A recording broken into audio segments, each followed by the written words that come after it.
प्राचीन काल में नमुच नामक का एक बहुत प्रतापी और महान ज्ञानी दानी दानव था। आज उसके शत्रु भी उससे मांगने आए तो वह उनको भी प्रत्येक वस्तु दान में दे देता था।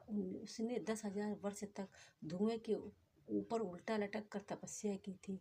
इस पर प्रसन्न होकर ब्रह्मा ने उसे वरदान दिया था कि लोहा, पत्थर और लकड़ी से उसे कोई हानि नहीं पहुंचेगी। तब उसने इंद्र को कई बार जीत कर छोड़ दिया। यह देखकर कश्यप ऋषि ने देवताओं और दानवों में संधि करा दी। संधि होने पर दोनों ने विचार किया कि मिलकर क्षीर सागर का मंथन किया जाए और उसमें रत्न और उत्तम वस्तुएं प्राप्त की जाए।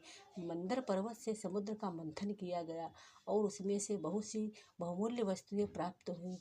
विष्णु ने लक्ष्मी को लिया और दूसरे देवताओं ने अपनी चाहिए हुई वस्तुएं ले ली। नमुच को उन्हें श्रवा घोड़ा मिला। ब्रह्मा ने बची हुई सब वस्तु को देवताओं और असुरों में उनके इच्छा अनुसार बांट दिया। सबसे अंत में अमृत निकला जिसे देवताओं ने चुरा लिया और इस पर फिर युद्ध छिड़ गया। इसमें एक असुर मारा गया। उच्च श्रवा घोड़े ने उसे सूंघ कर फिर जीवित कर दिया। इस घोड़े के होने से देवताओं के लिए दैत्य और दानवों का जीतना असंभव हो गया।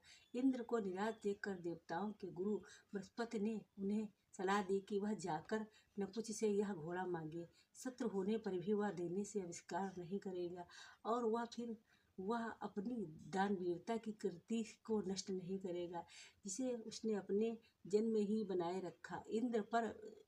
इस पर इंद्र देवताओं के साथ नपुंसक के पास पहुंचा और उससे घोड़ा मांगा। दानव के गुरु शुक्राचार्य ने उसे देने से मना किया। इस पर नपुंसक ने कहा, मैंने किसी भी मांगने वाले को नहीं लौटाया। मैं इंद्र को शत्रु होते हुए भी यह घोड़ा दूंगा और जीवित रहते हुए भी अपने यश पर कलंक नहीं आने दूंगा। उसने यह कहकर यह घोड़ा इंद्र को दे दिया और इंद्र ने उसे सुरक्षित स्थान पर पहुंचा दिया।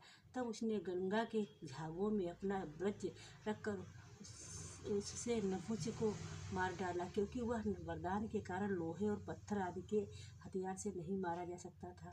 दुख है, संसार में आनंद की तृष्णा बहुत बुरी होती है, जिससे प्रभावित होकर देवता भी निंदनीय और बुरे काम करने लग जाते हैं। नपुंसक की मृत्यु से उसकी माता दनु को बहुत दुख हुआ। इस शोक से प्रभावित होकर उसने अपनी तपस्या के प्रभाव से यह निश्चय कर लिया कि उसका दुख दूर करने के लिए नपुंसक फिर उसके गर्भ से जन्म लेगा। वह इतना शक्तिशाली और वीर होगा कि देवता उसे युद्ध में नहीं हरा सकेंगे।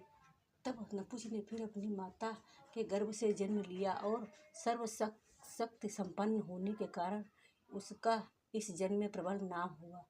उसने भी तपस्या की और अपने दान से सदा मांगने वालों को संतुष्ट किया। उसने इंद्र को सैकड़ों बार युद्ध में हराया। तब देवताओं ने इकट्ठे होकर सलाह की और यह निश्चित हुआ कि चलकर नरमेध यज्ञ के लिए प्रबल से उसके शरीर को मांगा जाए। देवता उसके पास गए और उनके मांगने पर उसने प्रसन्नता से इसे बार अपने शरीर को भी दान दे दिया। महान पुरुष मांगने वालों में से अपना मुख ही नहीं मोड़ते और उन पर अपना जीवन भी न्यौछावर कर देते हैं। उसे पाकर स्वार्थी देवताओं ने दानव प्रबल के टुकड़े टुकड़े कर दिए।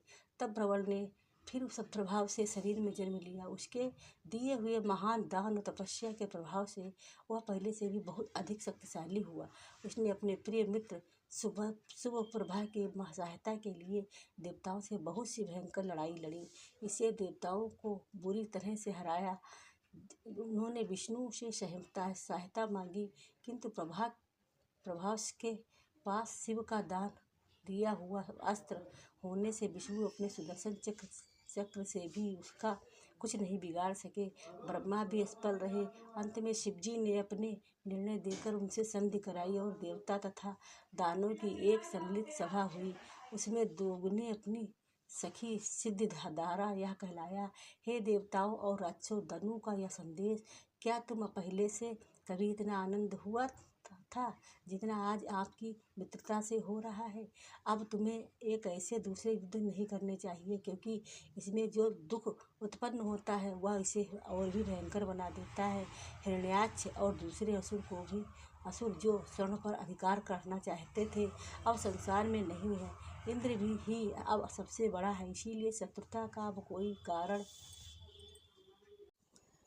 नहीं है। इसे समाप्त करके संसार को सुखी और संपन्न बनाओ।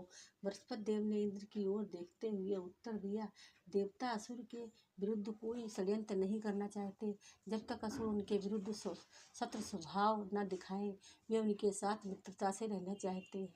इस पर दानव के राजा मय ने कहा, यदि असुरों के हृदय में शत्रुता होती तो नपुंसक मृदों को जिलाने वाले उच्च श्रवा को इंद्रों को क्या देता, प्रबल अपने शरीर को देवताओं को देता। राजा बलि तीनों लोकों को विष्णु को देकर क्यों बंदी बनाता, क्या यह देह और शरीर को विश्वकर्मा दे देता। असुर सदैव उद्धार रहे। यदि उनके साथ छल न किया जाए तो उनके हृदय में किसी के प्रति द्वेष नहीं है। इस पर असुरों और देवताओं में संधि हुई और उन्होंने एक दूसरे को अपने गले से लगा लिया। देवताओं ने प्रभा से मित्र सूर्य प्रभा को मनुष्य होते हुए विचारधाराओं को राजा बनाया। दानवराज नपुंसक के पराक्रमी होने के साथ साथ उदार और दानी बने रहने से देवता और दानवों को झगड़ा समाप्त हुआ।